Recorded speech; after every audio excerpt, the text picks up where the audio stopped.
5월 닭띠를 보니까 스튜어디스가 있어. 술집 기생도 있고, 술집은 아닌데, 남자 꼬셔갖고 사는 사람도 있고, 또 어떤 닭띠 보고, 너는 말등에 올라타면 벼슬이 올라가는 거다. 크게 출세하는 거야. 그랬더니 젊은 애가 그 말은 아주 귀에 쏙 박혔는지 그 다음 날로 여보 당신 해갖고 결혼을 했어요. 결혼을 했는데 학교 앞에서 떡볶이, 오뎅, 김밥 이런 거 장사해. 그래서 근 10년 가까이 했을 거예요. 잘 되니? 그랬더니 손해는 안 봐요. 그러더라고. 어떤 사람이 남자인데 기유, 경호, 정사. 이제 나이가 먹었으니까 여기가 53인데 젊어서는 건설사 소장을 했대요. 그랬는데 지금 여기 왔잖아. 그러면은 지금 본업에 못 가서 그 본업에 갈 수 있겠나 언제쯤 가겠나 하고 물어보러 왔대. 그랬는데 한겨울로 들어가니까 건설회사가 시원치 않을 거 아니에요. 한겨울에 건설하기가 어려우니까 건설회사 소장으로 오라라는 데가 없어서 다른 일을 한다 그거에. 그러니까 지금 세월이 바뀌어서 건설사 소장으로 다시 가기는 어렵겠다. 그거 하던 일에서 조금 방향을 틀어서 실내에서 할 수 있는 그쪽으로 좀 돌려봐라. 그랬더니 마누라가 엄청 실망을 하고 갔어요. 5월 닭띠라고 해서 평생 가는 건 가는 건데 요렇다고 하더라도 확실하게 자기 기술, 자기 본직이라고 할 수 있는 거를 배워놓지 않으면은 이렇게 겨울 됐을 때 금방 내쳐져요. 그러니까 특히나 가축, 직접 경제, 돈을 벌어대야 되는 사람들은 만들어내는 게 없으면 금방 내쳐져. 그러니까 야생띠들은 어디 가서 도둑질이라도 하고 사기라도 치고 그러는데 이 가축띠는 그런 것도 못하고 내쳐지고. 또 5월 닭띠가 왔어. 너는 보리도 밀도 잘 먹는데 그 뭐를 했냐고 물어보려고 하다가 네가 밀가루 많이 쓰겠다 그랬더니 케이크 제조한다고 그러는 애가 5월 닭띠인데 그래도 스튜디오스라고 하면은 고급지게 들어가지.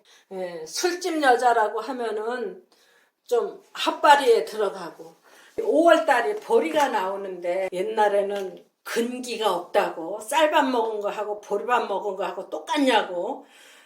보리밥 먹으면 배가 금방 고파서 안 된다고 그랬는데 요즘에는 당뇨병도 많고 뭐 너무 비만이고 보리밥이 오히려 건강에 좋다고. 보리에 비타민이 많이 들었대나. 그러니까 생물학자 홈킨스라고 하는 사람이 뭐 닭에서 모래주머니를 연구하다 비타민을 발견을 했대요. 보리가 비타민이 많아서 건강식에 좋다 하는 식으로. 그래서 비타민 발견한 사람이 이 홉킨스라고 하는 사람이고, 신유 가보경자. 케이크 제조하는 사람 개유생인데 이제 무오월인데 이 사주를 보다가 야 근데 너는 오가 너무 많어. 말이 세 마리. 오가 너무 많어. 그랬더니 남편이 군인이라는 거야. 이모 병호. 요걸로는 자기 직업을 삼고 이 많은 말로는 이제 남편을 삼았는데 야 그러면 넌 정말 신랑 잘 얻었다 해야 되겠죠. 그래서 장교냐 그랬더니 장교는 아니고 부사관이래. 그게 연살이 돼갖고 부사관인 것 같아. 근데 요 사람 있죠. 정유생의 병호, 경호.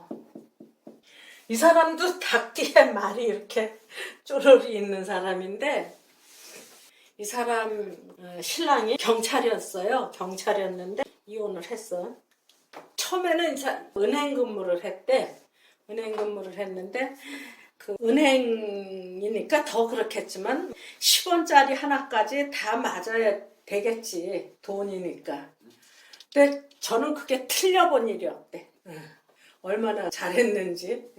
하여튼 미아리 근처에서 살다가 이제 호주로 갔는데 이게 조금 전에 이 사람은 이제 저 케이크 만들고 남편은 군인인데 부사관이고 얘는 혼자서 죽을 둥 살 둥 하다가 또 재주는 나오는 거야. 그래서 이게 온갖 껄끄러운 일은 다 해내는데 이렇게 산다. 그래서 5월 달에 태어나서 식복이 많다고 할지라도 부모가 제대로 교육시켜주지 않고 또 열심히 찾지 않고 그렇다고 하면은 세월이 바뀌었을 때 조금 전에 이 5월 달에 태어났는데 해자축으로 들어선다 하면은 닭이 여기서 할 일이 없어서 힘들다 하는 것. 수시로 내처짐을 당해. 나도 그 보리쌀을 사다 놓고 까맣게 잊어버려. 그게 쌀이 아니라서 저쪽 구석에 처박혀 있다가 한참 지나면 여기 보리쌀이 있었네 하고 또 갖다 먹고. 그래서 수시로 따돌림 당하는 현상이 일어난다. 그러니까 아웅산 수치 여사가 지금은 미얀마죠? 버마인가? 총리지. 지금은요 감옥에 있어요. 수시로 수감됐다가 풀려났다 그러면서 평생 살아왔는데 몇 년 전에는 뭐 총리 됐다 하는 거를 봤는데 내가 요거를 하려고 검색을 해보니 현재 수감 중에 있더라고. 이게 김형곤이 이 사람이 그 옛날에 김형곤이 보면서 웃기도 하고 그랬는데 힘든 세상에 저를 보고 웃으라고 일부러 살을 더 찌웠다고 하더라고. 그랬는데 이제 살을 빼갖고 날씬해졌는데 사우나에 들락날락 하다가 심장마비를. 예, 그렇게 해서 이제 일찍 죽고. 비타민을 발견해서 노벨상을 받은 사람이 있는가 하면 온몸 서비스, 껄끄러운 일, 그 스튜디오스를 하는 사람이 있는가 하면 몸 팔아서 생계 유지하는 사람이 있고. 그런데도 이게 직접 경제, 간접 경제라고 써져 있죠. 이 닭은 직접 알을 낳고 고기 팔면 돈 되고 하니까 요거는 직접 경제고, 말은 직접 경제가 아니에요. 간접적으로 울타리가 돼준다든지. 그래서 요거는 간접 경제다. 그런데 요게 화급금인데 뭐 합도 아니고, 그렇지만 이 5월 달에 닭은 먹을 것도 많고 껄끄러운 일도 잘 해내고, 그래서 간접 경제하고 직접 경제하고 묶어서 뭔가 목적을 이룬다. 근데 이게 5월 동주 같다. 5월 동주. 만났다 헤어졌다. 좋으면은 붙고 나쁘면 헤어지고. 보릿고개를 넘길 수 있는 식품이다. 5월 달에 보리가. 비만에 좋은 보리밥이 평소에 쌀밥에 비할 수가 없어 해갖고 수시로 따돌림 당한다. 껄끄러운 일 도맡는 닭. 이게 말등에 올라타는 닭 했잖아요. 그 여자가 남자 따라서 세계 일주를 했다는 거야. 지금은 그 남자하고 헤어져갖고 재판에서 이제 돈을 받았어요. 그걸 집을 샀는데 어쩐 때는 웃기는 게 김 선생은 세계 일주 해봤어? 그러는 것 같아. 나한테. 난 못했지. 내가 세계 일주를 어떻게 하냐. 그리고 넘어갔는데 이제 최고조에 올라가죠. 이제 병아리로 나와서 6개월 정도 커야 알을 낳는데요. 그랬는데 여기까지는 아직 6개월이 아닌가 봐. 여기까지는 아직 알을 안 낳고 삼계탕 내지는 치킨, 튀김 이런 걸로 먹겠지. 그랬는데 그 여름에는 식당에서 사 먹는 삼계탕은 요만하지만 집에서 끓여 먹는 삼계탕은 큰 닭이지. 삼복에 닭집에 가면은 경동시장에도 그렇더라고. 바구니 천장에다 매달아 놓고 하나는 돈 넣고 또 탁 올라가면 옆에 쳐다보려가도 없고. 수요 급증하는 삼복, 삼계탕이 제격. 그러니까 닭값이 막 올라가는 때예요. 급격히 늘어나는 고객, 동분서주하는 모습, 과일 장사도 많다. 닭이 알 낳고 동글동글하고 그러니까 이제 알은 아닌데 우리 여름 과일 겉모양은 동그랗고 속에는 계란 속처럼 물컹물컹하기도 하고 과일 장사도 많이 하고 이게 삼복에 닭을 내놔야 제대로 키운 값을 받을 거니까 그 맞춰서 내놔야 된다. 결국 그것도 계획 생산이다. 사람도 계획 생산한다. 이게 보면은요, 인공 수정으로 잘 되는 사람들이 가축한테 많아요. 가축띠들이 인공 수정이 잘 되지 야생띠들이 굉장히 어려워. 이게 부화장에서 병아리를 부화시킨다. 그게 어미닭한테서 달걀을 부화시키려고 하면은 15개, 20개 이렇게 못해요. 이게 20개 정도 이렇게 하면 이만큼 되잖아. 이거 다 못 끌어안고 있거든. 그래서 15개, 20개 미만인데 부화장에서는 뭐 그게 수도 없지. 중국에서는 말이에요. 내가 그거를 검색하다 보니까 오리알을 부화시키는데 그건 부화기도 아니야. 이런 큰 판에다가 오리알을 쫙 놔놓고 이불을 덮었다. 그 안에서 그냥 오리 새끼들이 바글바글바글. 그러니까 그거는 어떤 그 인간의 한계를 벗어난 행동이야. 우리 전철을 타고 오는데 하나같이 다 핸드폰 보고 있어. 이게 한 사람 앞에 텔레비전 하나씩 들고 가는 거야. 그 전철에 탄 사람들이 얼마나 될까? 그 사람들이 다 보고 있어. 옛날에는 감히 생각도 못했던 광경이지. 인간의 한계를 뛰어넘는 어떤 모습. 그래서 그게 한계를 뛰어넘어서 그만큼 잘 나간다. 아니야. 그러다가 어느 날 꼼짝달싹 못하는 일이 생기는 거. 홍라의 여사가 을류생인데 개미월에 낳았어요. 또 을류기는 한데. 삼성이 이병철 씨서부터 시작해서 아버지 이건희 씨, 또 이재용 씨 해서 이렇게 내려오면서 혼자 한 것도 아니고 많은 사람들이 거기에 매달려서 연구하고 삼성에서 나오는 물건, 꼭 삼성뿐만 아니라 옛날에는 감히 생각도 못했던 세상을 우리가 살고 있는데 그 삼성의 안주인이 지금도 홍라이 여사야. 네. 그쵸. 지금 아직 안 네. 죽었지. 이재용이는 마누라가 없고. 그런 집안에 이재용 회장이 감옥살이를 1년을 했나 2년을 했나. 2번 들락거렸다. 예. 그러니까 그렇게 급격히 늘어나는 모습, 인간의 한계를 뛰어넘는 어떤 사회 발전이라고 해야 되나? 그런데 어느 날 그 사람뿐만 아니라 이런 급격히 늘어나는 현상이 시기 질투를 받는다. 그래서 가끔씩 동시 타격을 받고 살처분되기도 하고. 예. 그래서 내가 이제 그 가축띠들한테는 그런 얘기를 많이 해요. 벌 수 있으면 벌어. 벌어갖고 혼자만 먹으려고 하지 말고 좀 나눠 먹어. 응? 그거 끌어안고 있다가 다 깨트리지 말고 이렇게 하라고 이제 그런 얘기를 많이 했는데 어떤 사람이 마누라는 닭띠고 신랑은 원숭이띠야. 와서 신사한탄에 지가 뭐 돈 벌어다 준 것도 없이 뭐 사업을 하겠대나 어쨌든 무슨 사업을 하는데 무슨 뭐 집게차 그걸 사갖고 돈 얼마나 적당히 줘. 한 5천만, 야 5천만 원이면 너 집 애 이름이니? 이제 안 내주면은요. 안 내주면 이게 이제 폭력에 당하는 거지.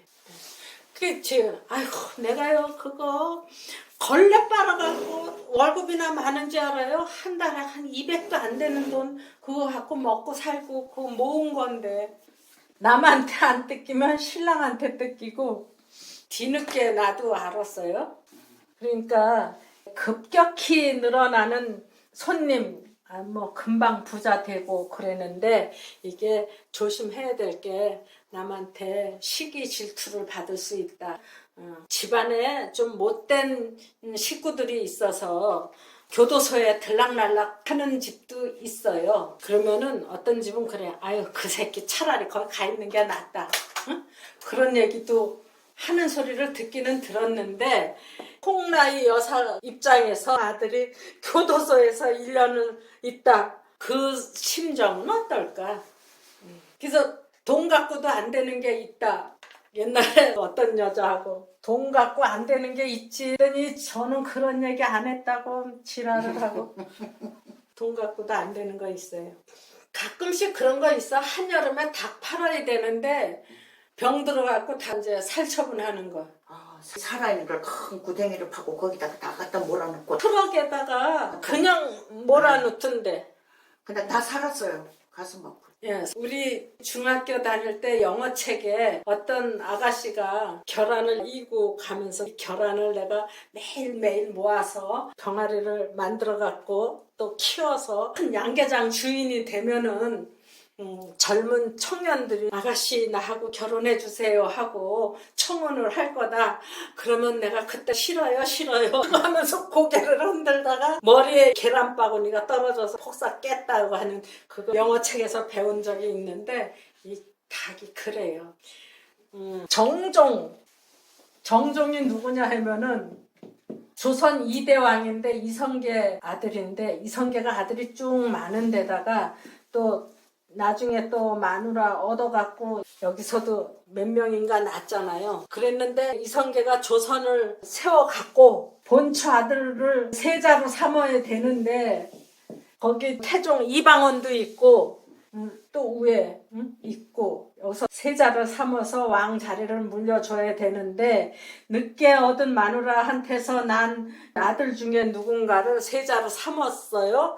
그랬더니 이방원이 눈 뜨고 못 봐주지. 내가 싸워갖고 같이 세웠는데 그래갖고 이제 막 누군가를 막 죽이고 그랬어. 그랬더니 이성계가 자식놈이라고 참 더럽다. 그래갖고 왕 자리에서 물러난다. 그래갖고 정종한테 왕 자리를 물려주겠다고 하니까 이방원이는 이놈은 미워서 죽어도 못 주겠고 둘째 왕 제목도 안 되는데 물려주니까 아이고 난 싫어요. 난 못해요. 물러났는데도 해라 해갖고 며칠 만에 왕 자리까지 물려주고 이제 함흥차상가 뭐 어디로 갔어요.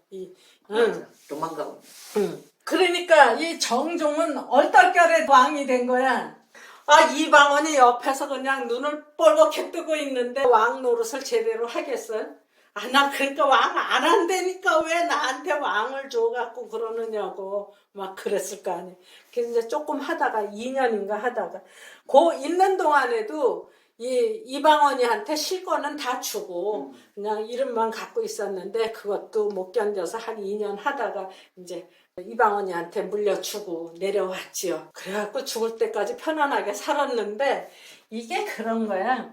분수를 지켜라. 분수를 지키지 못하면은 하루아침에 날아간다. 그러니까 급격하게 왕이 됐다 하는 거. 돈을 버는 데서도 이런 것도 그렇고 이런 것도 그렇고 급격하게 부자 된다. 그런데 본질은 만들어낼 때 대접받고 그러는 거지 만들어내지 못하면은 어느 순간에 날아갈 수 있다. 요런 사람 또 하나 있었어요. 거기 스님 된 사람. 갑자기 막 손님이 막 늘어나는 거야. 막 저 표 받아갖고 아침에 와갖고 저녁에 가고. 그러니까 이제 보이는 게 없지. 그래서 기세 등등 하다가 그렇게 주저앉을 줄 몰랐지. 또 스님 돼서 또 좋을 수도 있겠죠. 사람 입맛이 참으로 간사해요. 이제 입추가 딱 지나면은 닭고기가 시시해져. 말복 때 그 닭 먹기도 하지만 뭐 상쾌한 게 없나 싶기도 하고. 이제 닭고기 이제 질려. 여름에 닭만 먹어서 닭똥 냄새 난다 그러기도 하고. 닭 싫대. 함께 갈 수 없다. 닭띠하고 원숭이띠하고 부부라고 하면은 저 주말 부부가 더 많아요. 함께 갈 수 없는 이유. 여름에서 이제 가을로 시절이 바뀌었다. 옛날이요 하는 소리가 저절로 나오고 7월 칠성날 7월 달에 칠석이 있는데 그게 옥황상제한테 미움받은 견우하고 직녀하고 칠석날 만나게 해놓고서는 날 밝기 전에 헤어져라. 각자 따로 가라. 강제 이별을 시키는 날이 칠석날이에요. 7월 달에 칠석도 들었고 백중도 들었고 만나는 하지만 날이 아니고 이별이에요? 견우하고 직녀하고 떨어뜨려 놓고 니네 1년에 한 번만 만나라. 칠석날 만나는데 다음날 새벽 이전에 다 울기 전에 헤어져라. 각자 가라. 그래서 강제 이별하는 거지. 그럼 아예 만나게나 하지 말지. 강제 이별. 다 굴기 전에 헤어져라 이 얘기야. 그 닭우는 소리가 얼마나 싫겠어. 이제 한여름에 우는 닭하고 가을로 들어서는 때 우는 닭하고 그 소리도 청아하게 들리는데 강제 이별하는 7월 칠석도 있고 닭고기도 이제 신물 나고 그러니까 입맛도 바뀌고 입맛 바뀌면 인정도 바뀌고 가마솥에 닭 몇 마리 집어넣고 삶으면 온 동네 사람 다 먹는데 이제 여기 말복 지나갖고 닭고기 신물 나니까 그러면은 뭐 돼지고기 삶어? 아니지 소고기 삶아야지. 근데 소고기 갖고 온 동네 잔치 못하잖아요. 입맛 바뀌면 인정도 바뀌는 거예요. 또 7월은 원숭이 달. 야생과 가축이 하늘위에 살 수 없어. 그러니까 이제 알을 낳기 시작을 해요. 7월 달 되면은. 그러니까 알 낳는 닭, 육개다. 이것도 구분이 돼야지. 과거에 안주할 수 없다. 야생하고 가축이 하늘 위에서 살 수도 없고 과거에 안주할 수도 없고 그러니까 같이 살지 말아라 하는 그런 모습에 같이 살 수 없다. 그러면은 강제 이별을 했는데 여기서 특별한 게 하나 있더라고. 난 전두환이가 정말 좋아. 그러는 사람이 하나 있었어요. 응? 근데 그 사람이 저 전라도 사람이야. 그런데 전두환이가 왜 좋으냐 하면은 옛날에 그게 있었대. 연자죄. 식구 중에 한 사람이 아주 그냥 대역죄 같은 거를 저질렀어. 그러면은 그 식구들이 다 같이 벌을 받아야 되는 거. 옛날 저기 대역죄인 같으면 그 집안의 남자들 같이 다 사형을 시켰잖아. 여자들은 종으로 보내고 근래에는 좌익우익에 걸려들어서 그런 사람들 동기간들 취직도 못했대요. 그런데 전두환이가 5.18 그거 지내고 8월 언젠가 그 이제 왕이 됐어. 그리고 나서 폐지시킨 게 그 연자제 폐지를 시켰다는 거야. 통금도 해주시키지 않았어요? 통금? 응. 그거는 모르겠는데 연자제를 폐지를 시켰다는 거야. 그 집에 큰 형이 그야말로 빨갱이였다고 해서 그 집 동기간들을 다 취직을 못하게 막아놨었는데 전두환이가 이걸 없앴대. 그래서 나는 전두환이가 정말 좋아. 그러는 사람이 있었어요. 근데 사람이 그 사람의 딸인데 무신, 신미 그런 사주인데 요거 이제 연하고 어리니까 자기 직업도 되지만 이게 부모궁이 되는데 이 부모가 그 연자제에 걸려있던 사람들이에요. 근데 그 부모가 이제 지금은 다 돌아가셨을 거야. 아버지는 경호생이고 엄마는 임신생이었거든. 그런데 난 그 벌로 들었어. 그냥 그런가 보다 했는데 그 엄마가 하는 얘기인데 얘한테는 외삼촌이 되는데 그게 목포인지 거기 뭐 경찰서였대나 봐. 거기 갇혀 있었는데 어느 날 다 나오라고 해갖고 다 수갑을 채웠는지 포승줄을 채웠는지 배에 태워갖고 저 바닷가로 나가서 그냥 총을 쏴갖고 그 바다로 떨어지게 만들었대. 그랬는데 며칠 지나고 나서 그게 파도에 쓸려서 해안으로 밀려 들어온 거지 그 시신들이. 그런데 이게 그렇다네. 그 시신들이 물에 떠내려 들어왔는데 남자들은 엎어져 죽고 여자들은 죽었어도 다 뒤로 이렇게 들어눕는데